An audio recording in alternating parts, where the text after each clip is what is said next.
C'est un sentiment d'abord de joie, parce que cette première rencontre permet à notre pays de quitter dans c'est-à-dire cet enlisement, parce qu'à un moment donné, on était vraiment inquiet, parce qu'il y avait une certaine suspicion, voire même méfiance entre les acteurs. Et étant donné que nous sommes dans la transition étant éminemment politique, on ne peut pas mener une transition sans l'implication des acteurs politiques dans la transition. Parce que la finalité de la transition n'est rien d'autre que les compétitions électorales. Et qui compétit, c'est les acteurs politiques. C'est pourquoi mon analyse hier a été qu'il c'était bien tout ce rassemblement, parce que ce qui reste clair, ce n'est qu'un début. Nous ne savons pas d'abord quelle sera la suite. On nous espérer, comme le Premier ministre l'a dit, et à chacun d'aller faire son mémo, des propositions, afin qu'il fasse une synthèse sur la situation, et on verra bien.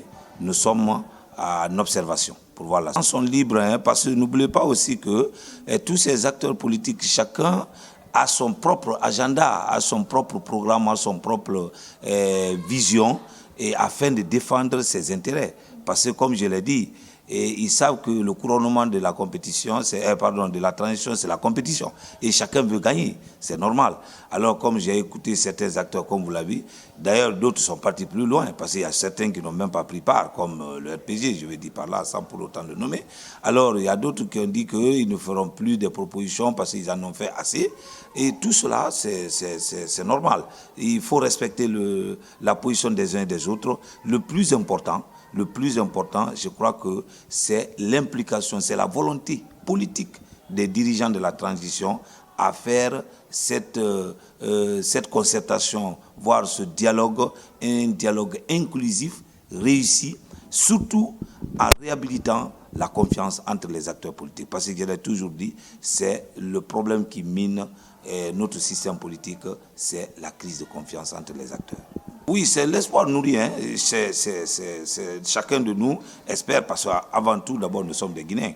Nous voulons le bien pour notre pays. Il est vrai que la divergence entre les acteurs est si profonde que peut-être que ça peut nous rendre pessimistes, mais l'espoir est permis. Moi, je crois que ce pays, quand on se réfère à l'histoire de ce pays, on a toujours eu des crises dans ce pays où les gens même ont eu l'impression qu'on va vers l'hécatombe, entre guillemets, je veux dire. Mais par après, vous allez voir que le Guinéen est toujours capable de faire ce sursaut patriotique à la dernière minute. C'est pourquoi les acteurs de l'étranger ne viennent jamais résoudre nos problèmes.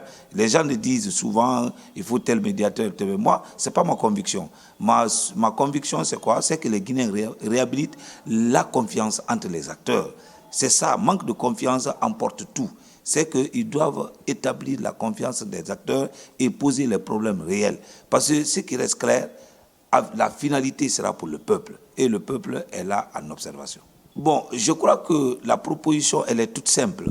C'est demander aux uns aux autres de mettre la balle à terre et de renoncer à leur ego et demander au CNRD qu'il est dans la transition, qu'il ne l'oublie pas. Ce n'est pas un pouvoir, c'est-à-dire légal, je veux dire, mais c'est un pouvoir certainement légitime. Alors ce que le président a dit dès le départ du coup d'État, il est là à faire la refondation, tout à fait. Moi, j'ai beaucoup apprécié ces mots, la refondation, la rectification, et tout cela, c'est des belles visions, mais qu'il chasse qu'il ne peut le faire qu'avec les acteurs. Et que ces acteurs aussi chassent que le colonel n'est pas là pour lui-même, il est là pour le peuple, et que chacun d'eux œuvre pour ce pays. Alors si le patriotisme, ça ne serait que des doses de patriotisme en chacun d'eux, doit les permettre à accepter de venir discuter et aplanir les divergences afin vraiment d'avoir un consensus pour mener à bien cette transition. Je crois que c'est l'espoir de tout un Guinéen.